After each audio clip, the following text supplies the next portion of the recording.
اب ہر آدمی اپنی گھر کی ضرورت کے سامان کو دیکھے، گھر بنانے کے ٹائم پہ دیکھے، کپڑا خریدنے کے ٹائم پہ دیکھے، بیوی کے ڈیمانڈ پر دیکھے، بچوں کے ڈیمانڈ پر دیکھے کہ ہم کیوں کر رہے ہیں. بچی کہہ رہی ہے کہ ایک جوڑا جوتا ہے لیکن دوسرا جوڑا لا دو. کیوں؟ نہیں، وہ ہمارے وہ چاچا کی لڑکی کے پاس 3 جوڑا ہے نا. یہ اطراف کرا رہی آپ سے. وہیں پر اس کو ٹوکنا ہے، وہیں پر اس کی اصلاح کرنی ہے. وہ اصلاح اس وقت ہوگی جب ہماری اصلاح پہلے ہوگی. جب ہماری اصلاح نہیں ہوگی، اس کو چلاؤ ذرا سے، جب تک ہماری اصلاح نہیں ہوگی تب تک اس کی بھی اصلاح نہیں ہوگی. تو یہ جب 3 چیزیں پائی جاتی ہیں تو اس کو کیا بولتے ہیں؟ اسراف ہے. بات میں اپنی سمجھا لیں گے. تیسری چیز ریاکاری، دکھاوا. ریاکاری اس معنی میں بڑی خطرناک ہے کہ اللہ کے رسول صلی اللہ علیہ وسلم نے ریاکاری کو شرک کہا ہے. من صلی یرائی فقد اشرکا ومن صام یرائی فقد اشرکا. جس نے نماز پڑھی اور دکھاوے کے لیے پڑھی، آپ نے فرمایا کہ اس نے شرک کیا. تو ریاکاری صرف دکھاوے میں نہیں کہ صرف دکھاوا ہو گیا ہے.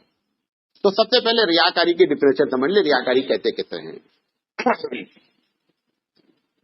اللہ کے لیے کام کر رہے ہیں، بندے سے کریڈٹ چاہ رہے ہیں، اس کو ریاکاری کہتے ہیں. نہیں سمجھے؟ کام اللہ کے لیے کر رہے ہیں، یعنی عبادت کر رہے ہیں، کسی قسم کا کوئی بھی دینی کام، کوئی بھی کام جس میں اللہ کی مرضی کے لیے کر رہے ہیں، لیکن چاہ رہے ہیں لوگاں بھی جاننا بہت اچھا کر رہے ہیں، لوگوں کی نگاہ میں بھی عزت ہونا. اگر یہ لوگوں کی نگاہ کی عزت کی بات آ گئی، اس کا مطلب یہ ریاکاری ہو گئی. من صلی یرائی فقد اشرکا، جو آپ نے فرمایا کہ جس نے نماز پڑھی اور دوسرے کے دکھانے کے لیے پڑھی، شرک ہو گیا. مثال کے طور پر روزانہ تو 2 سیکنڈ کا سجدہ کرتے تھے. مولانا سراج صاحب بغل میں کھڑے ہو گئے، اب 4 سیکنڈ کا سجدہ کر رہے ہیں. تو 2 سیکنڈ کا سجدہ تو اللہ کے لیے، 2 سیکنڈ کا سجدہ مولانا سراج کے لیے. مولانا سراج کے پاکٹ میں خود ہی نہیں ہے کہ آپ کو کچھ دے سکے، کہاں سے آپ کو دے دیں گے؟ اچھا آپ سوچیں گے چلو اچھا 2 سیکنڈ ضائع ہوئے، 2 سیکنڈ تو بچا رہا. وہ 2 سیکنڈ بھی گیا. کیوں؟ اللہ پیورٹی مانگتا. آپ یہ سوچیں، دماغ کام کرتا ہے نا جی. چلو ٹھیک ہے، مولانا صاحب والا 2 سیکنڈ والا سجدہ جو بڑھایا ٹائم ہم نے، مولانا کی وجہ سے ختم ہو گیا. 2 سیکنڈ تو اللہ کے لیے ہی کیا تھا نا، روزانہ کر ہی رہا تھا. وہ 2 سیکنڈ بھی ختم ہو گیا. وجہ کیا ہے؟ ریاکاری ناپاک چیز ہے. ناپاک چیز پاک چیز میں ملائیں گے، حکم ناپاک چیز کا لگے گا، پاک کا نہیں لگے گا. 1 لیٹر دودھ ہے، 1 لیٹر میں 1 کروڑ ڈراپس ہوتے ہیں، قطرے. 1 قطرہ پیشاب ڈال دو. مولا صاحب اس میں 1 کروڑ تو صحیح ہے، 1 ہی قطرے کی بات ہے، پورا دودھ کیا مانا جائے گا؟ ناپاک مانا جائے گا.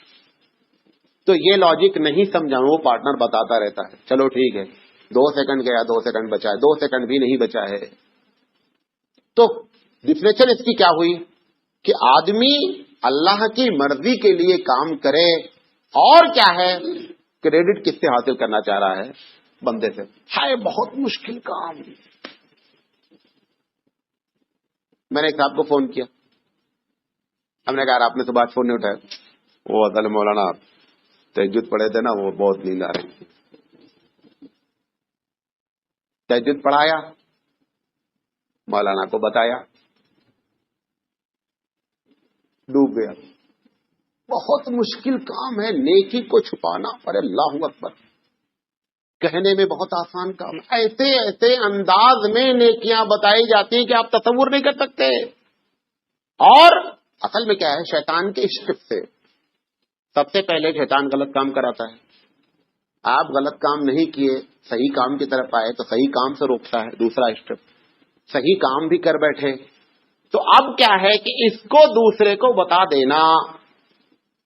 اللہ کے رسول صلی اللہ علیہ وسلم نہیں برتا فرمایا، بڑی لمبی چوڑی حدیث ہے کہ آپ نے فرمایا آگ طاقتور ہے، آگ سے پھر پانی اس سے زیادہ طاقتور ہے، پانی سے پھر ہوا طاقتور ہے.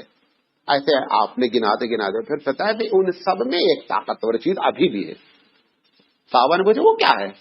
فرمایا وہ صدقہ جو تم دو اور بائیں ہاتھ کو معلوم نہیں ہے، وہ ان سب سے پاورفل ہے.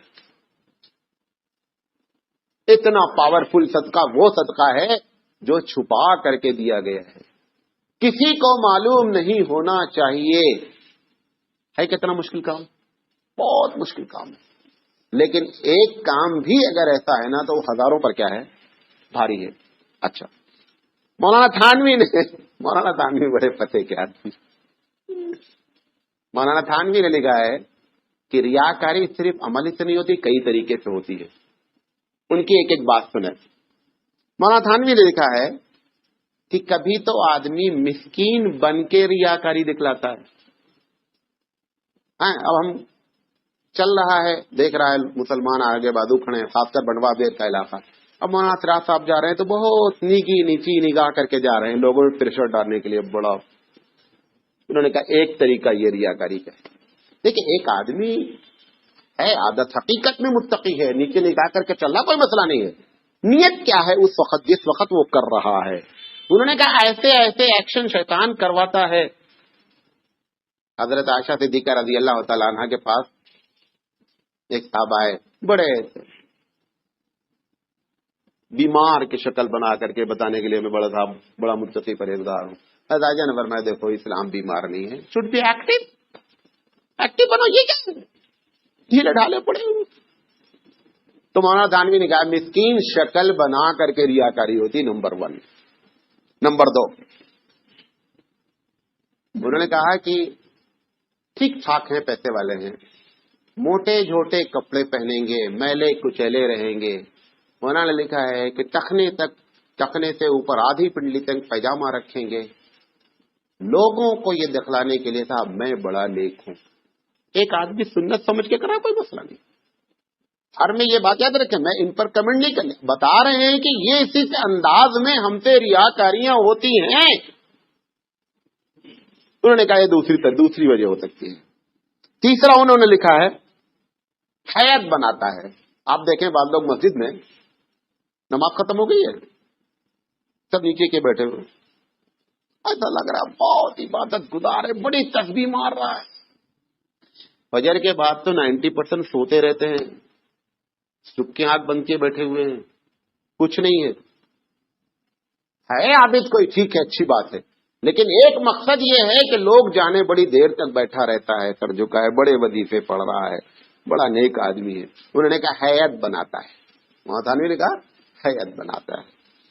چوتھی بات انہوں نے کہی زبان کے ذریعے ریاکاری کرتا ہے. تقریر کر رہا ہوں، اب کوئی بڑی دردناک بات آ گئی، جان بوجھ کر کے لہجہ اللہ اکبر افسوس. انہوں نے کہا وہ جو ایسے کر رہی ہے، آپ نے اس کے سامنے بات کی، وہ آپ کے سامنے کر رہا ہے، ایکٹنگ کر رہا ہے، چہرہ بنا رہا ہے. مولانا تھانوی نے کہا کہ یہ چوتھی شکل ہوتی ہے ریاکاری کرنے کی. پانچویں بات انہوں نے بتائی عمل کے ذریعے ریا کرتا ہے. رکو لمبے لمبے مار رہا ہے، سجدے لمبے لمبے مار رہا ہے، قیام کر رہا ہے. انہوں نے کہا اگر دیکھنا ہی ہے اس کی نماز، اس کی اکیلے میں دیکھو کیسا سرپٹ مارتا ہو. اگر حقیقت میں وہ متقی ہے اور نماز کا اہتمام کرتا ہے، لمبے رکوع کرتا ہے، تو تنہائی میں اس کو اس سے زیادہ کرنا چاہیے. اور اگر لوگوں کے سامنے کر رہا ہے اور تنہائی میں نہیں کر رہا، انہوں نے کہا کہ اندر کچھ بھی نہیں ہے، ڈھکوسلا ہے. چھٹی چیز انہوں نے لکھی ہے کہ بعض لوگ جیسے میں ہوں مثال کے طور پر، اب میں آپ کے سامنے ڈینگے ماروں، مولانا تھانوی سے میری ملاقات ہے، قاری طیب صاحب کے تو میں بہت قریب رہ چکا ہوں، اور فلاں ڈاکٹر ذاکر نائک صاحب تو میرے آگے پیچھے گھومتے رہتے. انہوں نے کہا اس قسم کی باتیں کرتا ہے، بڑے بڑے لوگوں سے اپنے ریلیشن بتاتا ہے. انہوں نے کہا یہ 6 طریقے ہوتے ہیں ریاکاری کرنے کے، اور ان سب میں ریاکاری ہے، حقیقت کچھ نہیں. اگر وہ بندہ یہ نیت کیے بیٹھا ہوا ہے، بعض لوگوں کی عادت ہوتی ہے اس قسم کی بات کرنے کی. تو مولانا نے ان تمام باتوں پر اس بات کی طرف توجہ دلائی ہے. اچھا، کبھی کبھی ایسا ہوتا ہے جو نیچرلی طور پر، مثال تو میں اپنی ہی مثال دے رہا ہوں، میں مسجد میں داخل ہوتا ہوں، مغرب میں نہیں، عموماً اور وقتوں میں جب آپ لوگ نہیں رہتے، میں مسجد میں جان بوجھ کر کے بچوں کو سمجھاتا ہوں کہ دیکھو مسجد میں 2 رکعت تحیۃ المسجد پڑھنی چاہیے. میں جاتا ہوں، بیٹھتا نہیں، پہلے کھڑے ہو کر کے پڑھتا ہوں. میرا مقصد ہوتا ہے یہ دیکھیں اور یہ اس پر عمل کریں، کیونکہ ہم کو ان کی کیا کرنی ہے، تربیت کرنی. ہم کہہ رہے ہیں کہ تحیۃ المسجد پڑھنی چاہیے. اس کے پہلے تقریر میں بھی آپ سے بات کی کہ تحیۃ المسجد. تو اب ایک آدمی بندہ اس لیے کام کر رہا ہے کہ لوگوں کی طرف عمل کی طرف ابھارے. کبھی کبھی ایسا ہوتا ہے چندہ کی اپیل کی گئی, اگر پہلا بندہ اٹھ کر کے بولتا مولانا میرا 5,000 روپے لکھیے, تو زیادہ چانسز ہیں کہ اب لوگ اس سے نیچے بڑھیں گے, آگے بڑھیں گے. پہلا بولا اچھا مولانا 5 روپے لکھو یار, وہ پورا لپیٹ جانا ہے 50 روپے میں. اب اگر اس کی نیت 5,000 لکھاتے وقت یہ ہے کہ مولانا صاحب نے صحیح اپیل کی ہے اور صحیح جگہ پیسے جانا ہے, میں اس لیے 5,000 لکھا رہا ہوں تاکہ لوگوں میں دینے کی رغبت ہو. دیکھیں اللہ جو ہے نا یہاں ٹمپریچر دیکھتا ہے, وہاں پہ تھرمامیٹر اٹھا کے دیکھتا ہے کیا نکلا ریزلٹ. یہ تو ہماری بات ہوتی نا کہ ہم اوپر ہیں. وہ تو کہتا ہے وَيَعْلَمُ مَا تُوَسْوِسُ بِهِ نَفْسُهُ, تمہارے دل پہ جو گراف بنتا ہے ہم اس کو کیچ کرتے ہیں, وہاں سے رزلٹ نکال کے نتیجہ نکالتے ہیں. تو رب سے معاملہ ہے. ایک شکل یہ ہو سکتی ہے ایسی کہ ایک آدمی اپنے کام کو جان بوجھ کر دکھلا رہا ہے تاکہ دوسرے کو انکریجمنٹ ہو. ایسا صحابہ کے زمانے میں بھی ہوا. کبھی صحابہ نے چپکے سے لا کر کے اللہ کے رسول کو دے دیا, اور کبھی ایسا ہوا کہ بھری محفل میں اعلان بھی کرنا پڑا تاکہ لوگوں کو انکریجمنٹ ہو, لوگ اس کی طرف جو ہے ابھارے. یہ آپ دیکھیں کہ بیلنس سے بات کی گئی ہے, ایک دم ایسا نہیں ہے جو چیزیں انسان کے ہوتی ہے. اچھا کبھی کبھی یہ مطلب میں نماز پڑھ رہا ہوں, تہجد پڑھ رہا ہوں, آپ آ گئے اچانک, مجھے اندر سے خوشی ہوئی, چلو اچھا ہوا اس نے دیکھ لیا. اچھا یہ ایک صحابی کے ساتھ ہو گیا. صحابی نماز پڑھ رہے تھے, اللہ کے رسول آ گئے, اللہ کے رسول پیچھے بیٹھ گئے, یہ اپنا قرات کر رہے تھے, مست ہے, پوری نماز پڑھ چکے. اللہ کے رسول نے کہا کہ جب تم نماز پڑھ رہے تھے میں بیٹھا ہوا تھا, میں نے کہا رسول اگر ہم نہ پہلے معلوم ہو جاتا نا تو ہم بڑی اچھی پڑھتے. ابھی نے کہا کہ اللہ رسول اگر معلوم ہو جاتا کہ آپ بیٹھے ہوئے ہیں تو ہم ذرا اچھی پڑھتے. نبی کریم صلی اللہ علیہ وسلم نے ان کو اس پر ٹوکا نہیں. وجہ کیا ہے, جب اس بندے نے شروع کیا نماز تو اس کی نیت خالص تھی. اب یہ چاہ رہا ہے کہ میری اچھائی اللہ کے رسول پر ظاہر ہو جائے تاکہ میرے بارے میں اچھا گمان رکھے. یہ ایسی کیفیت ہو سکتی ہے, یہ بھی جائز ہے. آخری چیز ہے وہی حرام ہے, اور اسی کو شرک کہا گیا ہے کہ جب ہم ٹوٹلی کام کریں اور کریڈٹ کسی دوسرے سے حاصل کرنے کی فکر کریں تو سمجھ یہ کہ شرک ہو رہا ہے, یہ ریاکاری غلط ہے. آخری بات کہہ کر کے حدیث نقل کر کے اپنی بات ختم کرتا ہوں. نبی کریم صلی اللہ علیہ وسلم نے فرمایا قیامت میں 3 آدمیوں کو, 3 آدمی سے مراد 3 گروہ ہیں, ان کو بلایا جائے گا. ایک اس میں سے مجاہد ہوگا, ایک بڑا اللہ کے راستے میں خرچہ کرنے والے ہوگا, ایک بڑا تبلیغ کرنے والا ہوگا دین کی. تینوں کو بلایا جائے گا. اللہ تعالیٰ بولے گا یہ مجاہد کو لے جاؤ, جہنم کے فرشتے سے بولے گا ان کو جہنم میں ڈال دو. بولے گا اللہ میں جان بھی دے دیا اور پھر بھی آپ کے دربار میں قبولیت نہیں ہے. اللہ نے کہا ٹھیک ہے جان دیا, ایکسپٹڈ, لیکن آپ نے جان دیا تاکہ لوگ آپ کو بہادر کہیں, وہ تم کو تمغہ مل چکا وہاں. بڑی خطرناک چیز ہے, لوگوں نے بہادر کہہ دیا تم کو وہاں, لہذا ایک کام کی 2 سیلری نہیں ہوتی بابو, یا تو یہاں لے لو یا وہاں لے لو. یہاں ہم نے کلیکٹ کر لیا, وہاں کچھ نہیں. دوسرا آدمی جس نے پیسہ خرچہ کیا تھا بولے گا اللہ اس کو جہنم میں ڈالو. بولے گا اللہ میں جتنی دولت آپ دیے تھے سب لٹا کر کے آیا ہوں, کچھ بھی نہیں, خالی ہاتھ چلایا ہے. اللہ بولے گا نہیں, تم نے دولت لٹائی تاکہ لوگ تمہارے بارے میں کہیں کہ بڑا دینے والا ہے, بڑا سخی ہے. لوگوں نے خوب تمہاری تعریفیں کی ہیں, خوب سخی بنایا تم کو, تم نے اپنی مزدوری حاصل کر لی ہے, یہاں تمہارے لیے کچھ نہیں. تیسرا آدمی جو دعوت کا کام, دین کا کام, تقریر کا, اللہ بولے گا اس کو جہنم میں ڈالو. بولے گا اللہ میں پوری زندگی آپ کے کام میں لگا دیا. بولے گا نہیں, تم نے اس لیے لگایا تاکہ تم کو لوگ کہیں بہت کام کرتا ہے, بہت بڑے مولانا صاحب ہیں, اس لیے تمہارا بھی کوئی اجر نہیں ہے. لہذا یہ چھوٹی موٹی چیز نہیں, بڑی خطرناک چیز ہے کہ ہم کو ریاکاری سے پرہیز کرنا چاہیے. اللہ تعالیٰ سے دعا ہے کہ اللہ تعالیٰ کہنے سے زیادہ عمل کرنے کی توفیق عطا فرمائے. وآخر دعوانا ان الحمد للہ رب العالمین. سبحان اللہ وبحمدہ, سبحانک اللہم وبحمدک, اشہد ان لا الہ الا انت, استغفرک واتوب الیک.